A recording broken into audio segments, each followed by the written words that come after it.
Hi, welcome to the Signal Path. In this episode, I want to show you what it takes to go from a regular passive HDMI cable to an active optical one, which can go over much longer distances. Now on the channel, we've talked about coherent optics before. We've done a lot of optical measurements, but I really want to dig in and find out exactly the engineering that goes into this, particularly to lower its cost. So we want to go all the way down to the semiconductor level and the free space optics that make something like this possible, and even to measure the signals that come out of it. So there's a lot to talk about. Let's get going. Now, in order to appreciate what it takes to convert a purely passive electrical HDMI cable into an active optical one, we need to learn a thing or two about what kind of signals we need to handle and what are the consequences of trying to convert them into optics. We need to learn a bit about the HDMI itself. So here's an example of a typical, let's say, good quality HDMI cable with all the individual wires broken out. So the HDMI cable does a lot more than just sending video signals. It also has to do some synchronization. It has I2C channels. It can send information back and forth about the nature of the display. So there's a lot more communication going on. But it is true that the primary high data rate signal is going to go from the source into the display, and that's the part we actually have to worry about. Now, the cable that we have here claims to support HDMI 2.0 standard, which means that it should be able to do 4K 60 frames per second. Now, the consequence of that on the data lanes is that the data lane to support 18 gigabit per second. Now, 18 gigabit per second is not very fast, but it is becoming fast if you want to make something extremely inexpensive, which means the material cost, the assemblies, everything has to become so cheap that you can make these HDMI cables freely. Now, the cost of regular HDMI cables have come down so much. If you make an optical one, it can't all of a sudden cost 10 or 100 times more. No one will simply buy it. So be able to make this low cost optically is probably one of the most interesting aspects of it, which we will dig into. So we have to look and see what happens inside of an HDMI interface and which of these channels we actually need to replace to an optical one, because not all of them are high speed. It's also important to note that a passive HDMI cable has a lot of shielding in it, at least the good ones do, and that's because you want to isolate the individual high-speed lanes, twisted pairs from each other. You also have to minimize the EMI this type of cable can generate. It's part of the HDMI requirements as well. So we do need to take a look and see which of these lanes we need to pay the most attention to. Now, the high-speed signaling of HDMI itself isn't terribly complicated. We basically have three lanes of data, the R, G, and B, and we want to send them over. They go through this encoder, which I'll explain in a second, and they're fed into differential drivers. In the TMDS, the DS stands for differential signaling. And differential signaling each individually go through a twisted pair, similar to Ethernet, similar to some PCI Express interfaces. This is a very common technique because differential lanes are quite robust against interference with each other. They're also quite robust against common mode interference, and they have minimized EMI radiation. Now, on the other side, the differential signals goes into a receiver, which then the bits come out of, and that has to go through the opposite process of decoding it before it comes out as the RGB signal. So from here to here, we have some abstraction model. We're basically sending 8 bits on one side, and the 8 bits has to come on the other side. Now, this encoder is interesting for a different reason. The TM in the TMDS stands for transition minimized. That's a trick you can play on the data coming in by minimizing the number of transitions between ones and zeros. Every time you have a transition, so 1 0 1 0 1 0 pattern, it means you have a really high frequency content in your signal because that's the highest amount of frequency you can generate depending on the number of bits you're sending through.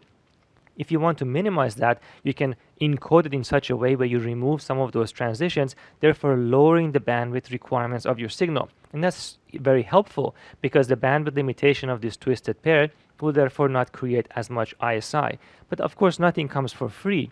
You're going to have to pad it with some additional bits in order to not lose information because you can't just freely remove those transitions, which means that when you want to send 8 bits of data, you're actually sending 10 bits of data, but those 10 bits of data have less transitions and therefore less bandwidth requirements. So you're losing some of your throughput. So if you're sending 18 gigabit per second in here, really only 14.4 gigabit per second or so of it is useful information. The rest of it is the padding. On the other side, you have to do the opposite. The nice thing about 8-bit, 10-bit encoding is that the logic required to create it is very, very simple. You can do that with a bunch of flip-flops. It has a very simple polynomial. The other thing they've done to simplify HDMI is that they're sending the clock along the way. It means that you're forwarding your clock on the other side, so the receiver doesn't need a very complicated clock and data recovery system. It saves a lot of hassle on the receiver side. The disadvantage is that, well, now you have to send another twisted pair just so you can forward your clock as a result of that. So you have to burn some more power in here. But overall, this becomes quite a bit simpler. Now, we also have to step back and think about the fact that From the optics point of view, it doesn't care about any of this. It doesn't know about any of this. All it wants to do is it wants to replace this part of the cable with an optical one. So this driver has to now convert to optics, and on this side it needs to come back to electrical. That's all that cable is doing. It has no knowledge about anything else outside of it. And therefore, if I want to make my own optical HDMI cable, I'm going to have to start from here and end here, because the source and the display cannot know anything about what's down the middle as long as it meets the HDMI standard and it gives the appropriate electrical signals to make this link possible. So I'll have to put my optical driver in here and some kind of an optical receiver in here to provide the electrical signals to the both ends. And in the middle, I can do whatever I want. But what technology do I use? What kind of optical material do I use? How do I generate optics and detect them? And that's really the key, because it's really important for the cost of this cable. And so now we know that we need to replace 4 high-speed electrical links with the optical counterparts. And these are the 3 of them are going to be the data, and 1 of them is going to be the clock. Now we know what kind of electrical connections we have. Now we can have coaxial cables, which of course we don't want to use in this case, but coaxial cables can have a lot of bandwidth. But they're also bulky and there's only 1 conductor, so you're sending 1 signal per channel. Twisted pairs, super popular, Ethernet and HDMI and everything else, of course, and that's what we're dealing with. We need to convert this into a fiber optic link. Now they are vastly different, and there's a lot of different kinds of fiber optic type of cables as well, but the 2 main ones are single mode fibers and multi-mode fibers. Now, as the name suggests, the difference between a single mode and a multi-mode fiber is primarily in the number of optical modes it supports. A single mode fiber is pretty thin, it's only 9 micrometer, and operates in the infrared region. And because of its thickness and because of the material properties, it really has only 1 mode of light. Therefore, its dispersion is significantly less as a function of distance. And you can send data over thousands of kilometers if you really wanted to. Very low loss, used all the time. But the problem with single mode fiber is that interfacing to it is much more difficult, because you need to be able to put light in a 9 micrometer aperture. So it's just generally more expensive to deploy. On the other side, a multi-mode fiber is a much wider aperture, is order of magnitude wider, but the signal, because of the diameter, can bounce around a lot. Therefore, dispersion becomes more and more of a problem as the distance grows. But the fiber is much cheaper and a lot easier to couple light into it. And it can work in the visible range 850 nanometer, for example. So this would be an immediate option if you're not trying to go hundreds and hundreds of meters. This is going to be perfect for an HDMI replacement. So now that we have our fiber type, we need to figure out how to generate light and how to detect light, because we need our electro-optic conversion and optoelectric conversion. And in both of those cases, we still need integrated circuits that connect to those devices. So let's pick our lasers and our photodetectors. Now for our light source, why don't we use a vertical cavity surface emitting laser, also known as a VCSEL? And the reason is because VCSELs have become super popular and much cheaper than they used to be. That's because the iPhone Face ID uses a VCSEL array. It used to be that VCSEL arrays had very poor yield and it was difficult to make many of them at the same time. But because of the popularity and just the manufacturing that's been thrown into the iPhone, they have become so much better. Now all VCSELs pretty much have the same structure, and nowadays you can make them to support really high data rates.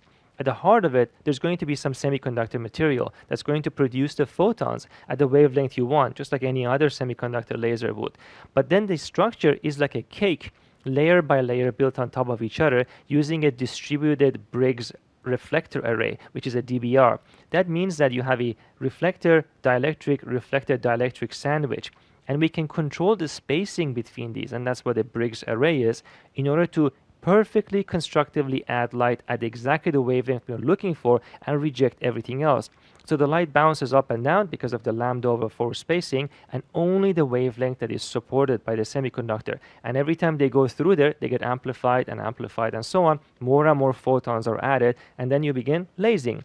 And that laser comes vertically from the surface of this structure. And that's why it's called a vertical cavity. Now, these DBR structures are easy to make in semiconductors because that's what semiconductors excel at, building proper thickness, very well controlled layers on top of each other. That's exactly how this is made.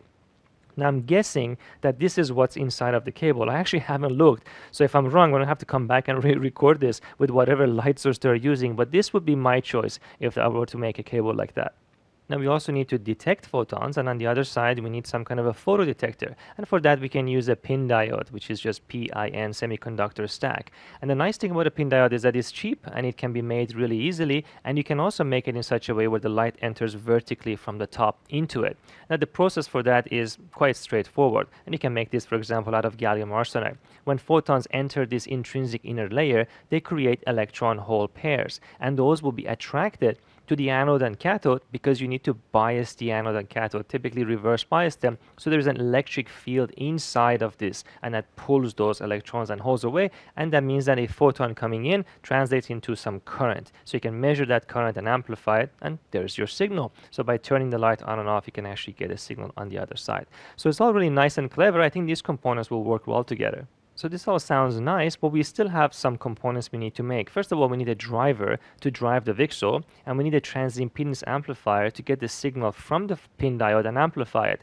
But also both the PIN diode and the VCSEL get the light from the top surface, which means we need some kind of optics in order to couple light that's vertical into a horizontal fiber. So that should be interesting as well, because that's going to be the majority of the cost if you're not careful. So now we should go back to the cable and verify all of this and properly reverse engineering its design. And here is our optical HDMI cable. I actually bought the shortest one they had. It's still pretty long. They go much longer than this. And if you look at this, each of the ends are labeled differently. That's because this is, of course, unidirectional. On the source side, we have electrical signals coming in, converted to optics. So this is electro-optic conversion. And in this cable, we should have some multi-mode fiber, hopefully, as well as some copper, because we're going to still pass power and I2C around using just regular copper. There's no reason to break that up. And on the other side, on the display side, we have the receiver. So we have optoelectric conversion, and we should have our photodetectors in here as well, and it comes out, of course, electrical. So from this point to this point, nothing knows what's going on in here. This is all should be completely standalone. Now, these are metallic, which is quite nice, and there's a seam in here, so hopefully I can open them. They're not molded plastic, and that means that we probably should access the electronics and the optics without much problem, which is fantastic, because opening it otherwise would have been quite difficult. So let's take it apart, take a look at it. So I managed to get the boards out of that little container pretty easily, and look, we have our transmitter. It's labeled TX over here. Here's the HDMI connector itself, and look, 1, 2, 3, 4. There are 4 differential signaling pairs. They're going into this optical engine, being converted into light. And if you look here, there's 4 colors, and those are the 4 multimode fibers. The color is just a cladding, so you can differentiate them when they're in a bundle. But when they go through this little holding piece, you can see all 4 of them. So the entire optical translation is in here, and how they hit whatever optics is underneath there is handled by this piece. Everything's glued together. It looks so inexpensively. Everything is plastic. Incredible. On the other side, we have the copper, just like we thought. We're going to be able to send 5 volts and a clock and other things right through. There's no reason to convert these to optics. And this looks like some kind of a voltage regulation circuit. Nothing significant, because this, of course, needs power itself. You need to power whatever's underneath here. You also need to send the power to the other side, because there's no guarantee that the source can give power to this cable. Now, on the other side, here's the receiver board. It just happens to be blue. And here it is. There's RX right over here. Again, 1, 2, 3, 4, exactly the opposite. Additional components here on the receiver side. But here's the 4 fibers coming back. Exactly the same optical engine components here, which makes perfect sense. But we need to look underneath this. I'm really curious to see that. And on the other side, this one is no longer populated, because the power must be handled, therefore, by the other side. Yeah, pretty cool. Now the question is, were we right about the VCSELs and the photodetectors? Because they have these little individual QR codes that are on here. Must be individually tracked in factory for alignment and so on. But let's remove these. All right, I've started to take this label off here, and underneath it is the optical engine. Look at that. So now we can see the light path, and if I'm not mistaken, I think I see VCSELs under there. Yeah, they're all wire bonded. We're going to have to look at this much more carefully. I will, once we remove this piece on top there, we should be able to see exactly all the ICs underneath. I see a 4-channel transmitter there. Very cool. But the light path is pretty obvious now. So all they do is that they push the multimode fiber through this. This just aligns them together and puts a certain distance between them. And it looks like there are multiple focusing lenses inside of this piece of molded plastic, I think. And that's going to create a 90-degree bend. So that the light comes in from this side. It's probably a little bit more visible like this.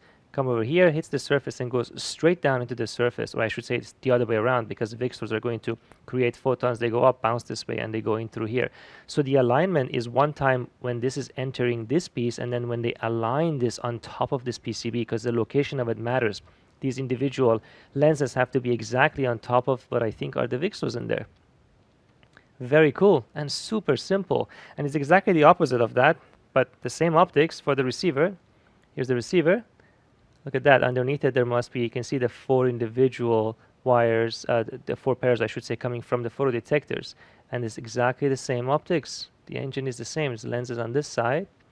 Let me see if I can focus a little bit higher. We're going to have to look at it using a better microscope afterwards. But here it is. Yeah. There you go. Light enters there and then goes down. Super inexpensive. That's impressive that you can bring this cost down this much.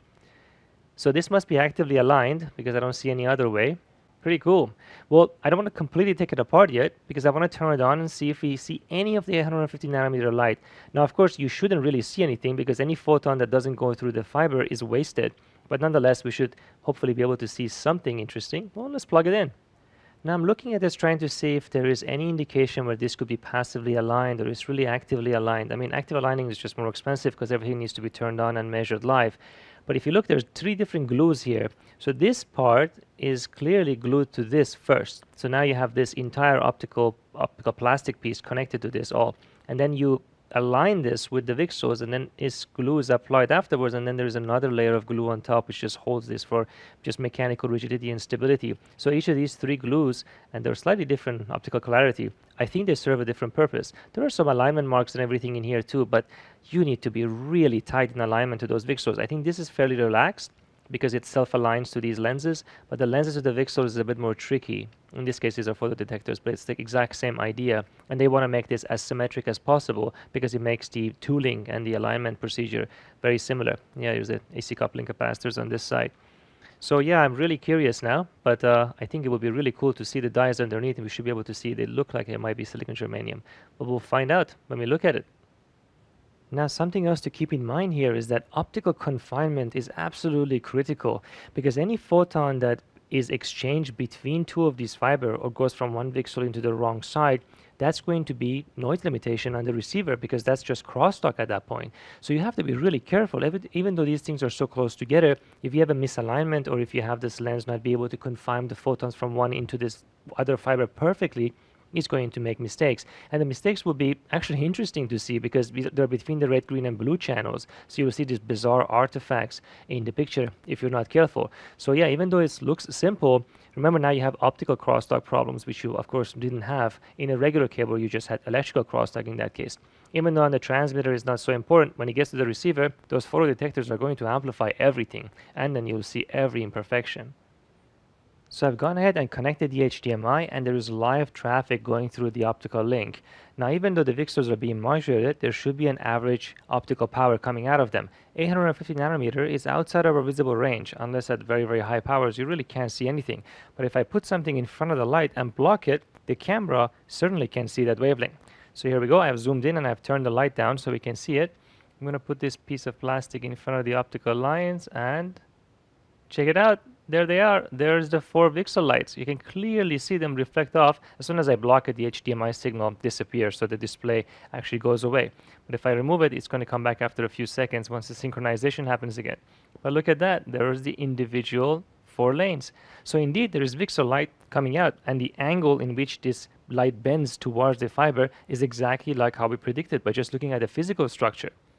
Now I really want to convince myself that this is really 850 nanometer. Even though we are pretty sure, we should be able to measure it, because no matter how well this coupling of these optic components are, there will be some stray photons which are going to leave. Now I have an optical spectrum analyzer back there, and we can bring our fiber optic just hovering it above this area, and whatever stray photons there are at high sensitivity, we should be able to capture them and actually see the spectrum of the light coming out and verify it is really at 850 nanometer. Let's try it out. Alright, so here's the screen of the spectrum analyzer software. You can see the visible ranges around here. 850 nanometer will be right around here, which is beyond what we can perceive. So let me move the fiber right above this section here. Let's see if we see anything. And check it out, there it is. There is our VCSEL tone. If I right click right here, 843 nanometer, right around exactly where it should be. This is going to move around with the temperature a little bit, but look at that. It is doing exactly what we thought. So we do have the right VCSELs in mind, and it is producing the light in the correct wavelength. There's a lot of power, and there's a lot of waste of photons here, but again, this is inexpensive, right? We just have to make sure that the link is maintained and the crosstalk is minimized, but it works nicely. So far, we haven't talked at all about what kind of modulation format or symbol format we're going to be using. Now, it shouldn't be too difficult to assess that the simplest type, which is an NRZ non-return to zero format, is going to be just fine for this because our data rates are not very high, and it's going to make the circuits for the transimpedance amplifier and the driver to interface with the optics the simplest possible formats. So let's assume we are doing 4K 60 frames per second. We can actually calculate what those NRZ data rates will be. Well, we can calculate how many pixels per second we need to send, and there's some blanking and additional synchronization required. That's going to increase at about 594 million pixels per second.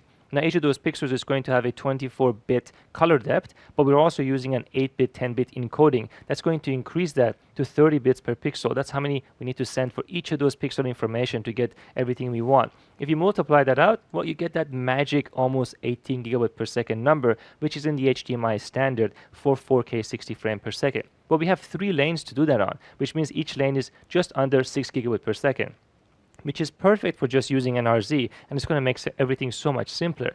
Now, if you do that at half the rate, everything gets divided by 2, of course, at 2.97 gigabit per second per lane. Now, I bet we can measure that. We can attach an active probe on the receiver side of our HDMI cable and capture those eye diagrams and verify if this is really true if we run our display at this rate. Let me show you how that's done.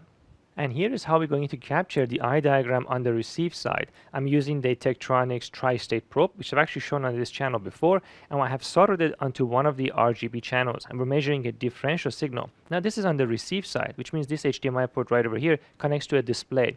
We're displaying something at 4K 30 frames per second, and we did the calculation. And let's see if it matches what we're expecting, both in terms of the bit rate as well as the type of signaling it's using.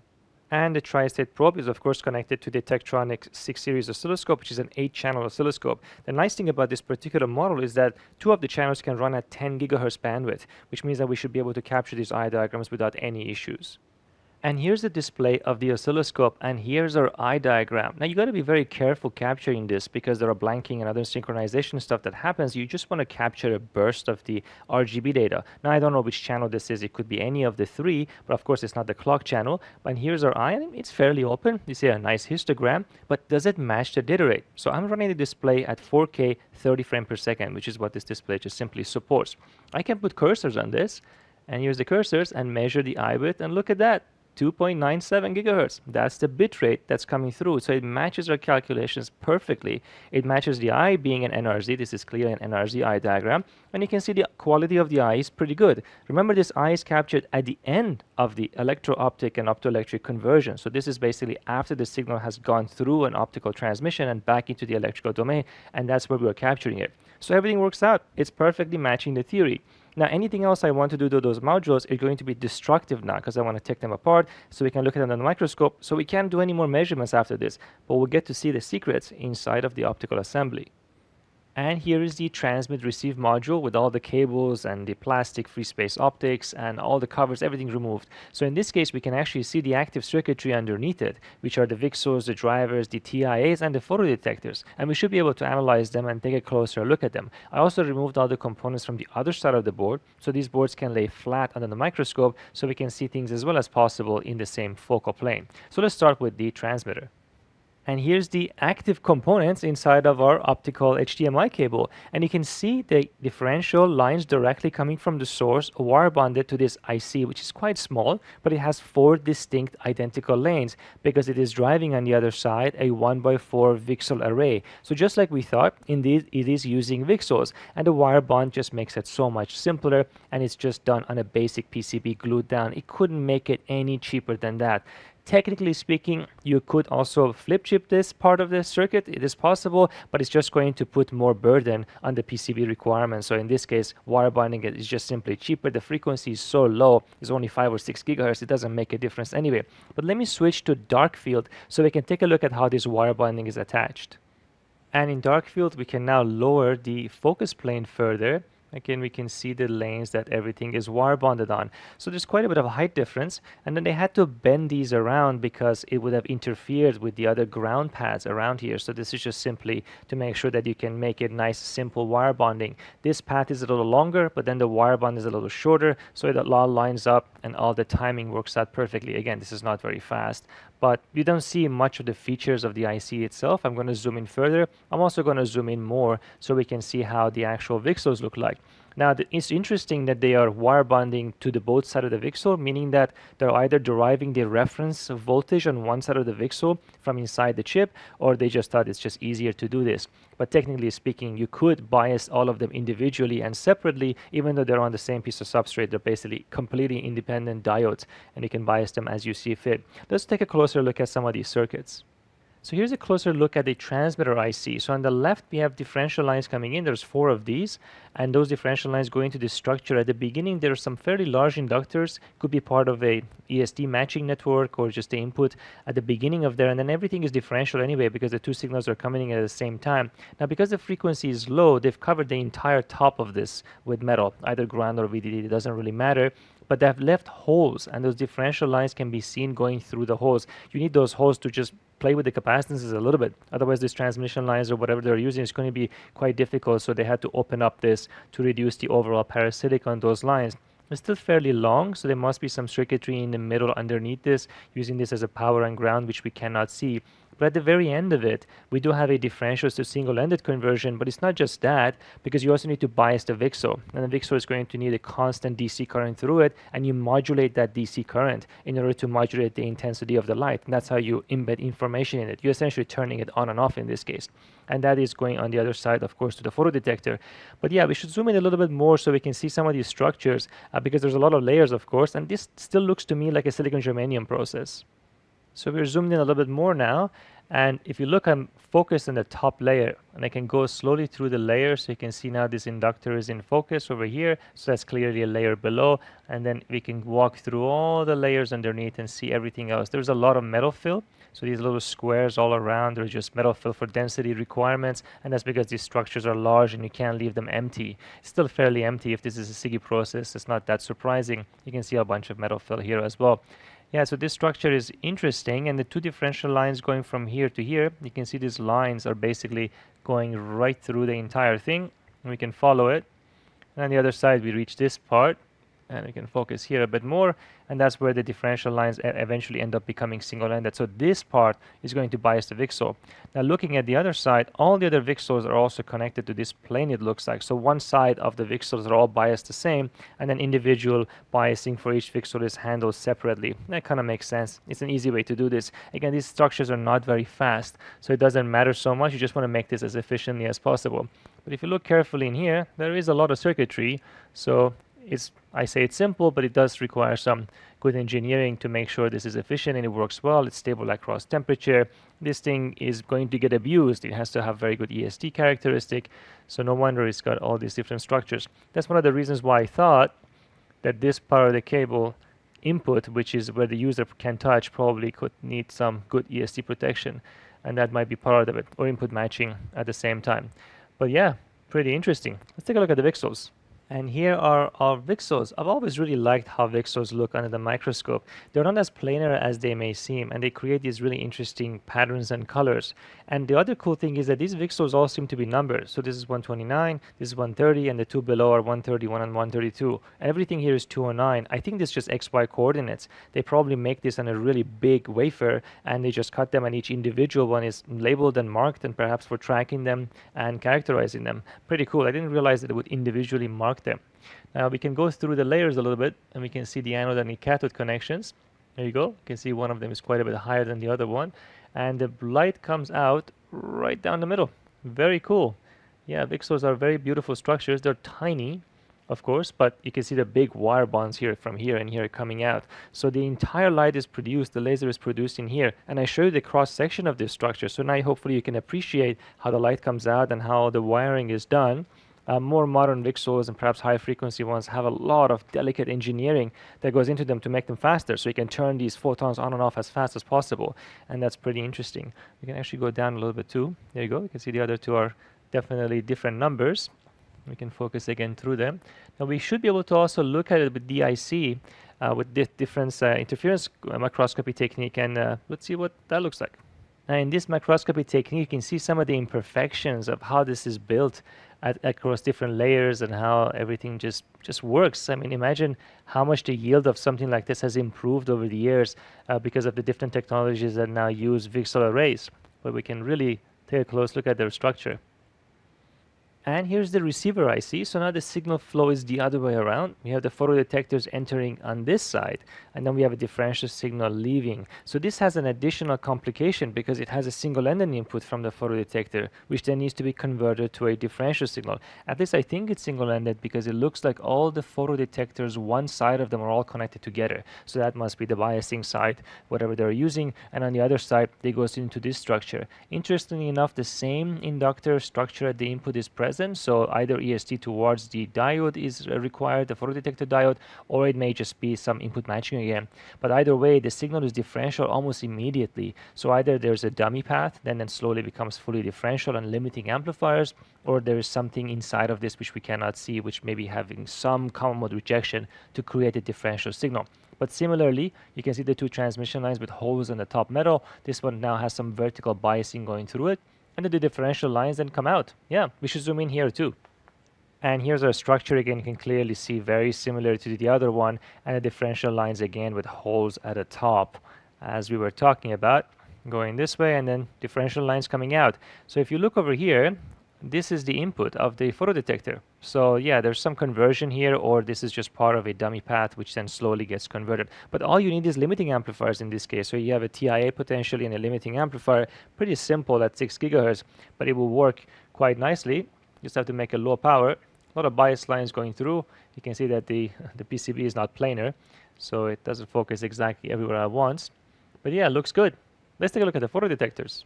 And here are two of our photodetectors. They also look really pretty. They look blue under this lighting condition. And you can see there are two terminals. This is the signal terminal in this case, and the other one will be the biasing. But really the anode and cathode can be used fully differentially, but I think in this case they're just using one of them because all the other ones look like they're connected. And here's the opening aperture. We can also focus through the planes. This is also not completely planar. We can see how everything is connected. But both the VCSEL and the photodetector are vertical devices in this case. So light has to come to the surface of the die, which means that the molding of the plastic used in the free space optics, where the multi-mode fiber comes in, can be very similar if not identical. Even though the aperture opening between them is not exactly the same size, okay, you can throw some photons away, but at the end of the day, if the link works, you have one plastic piece. It's just going to make it so much cheaper. You make just more of the same. But yeah, these structures are also quite nice. I think here's two more. You can see everything is again not flat, but it doesn't need to be so flat with the wire bonding. Yeah, look at that. Looks really neat. And under the IC lighting and microscopy, you can see that things that look flat and smooth, they're actually not flat. These are microscopic variations in the surface roughness, and you can catch them using this imaging technique. Similarly, if you look at demetalization, look how rough it actually is. Again, these are very, very microscopic structures, but nonetheless, this just DIC reveals so much that would be otherwise hidden. And there you have it. I hope you enjoyed this deep dive into an optical HDMI cable and what it takes from an engineering circuit design point of view to make something as inexpensive as this.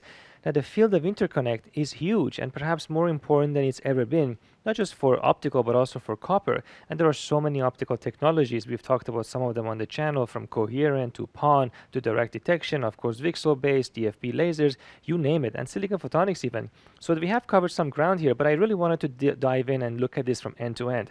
As always, thanks to the people who support the channel. You really make this possible. It's really easy to support the channel. You can do it with PayPal or Patreon, and your support goes directly into making future videos.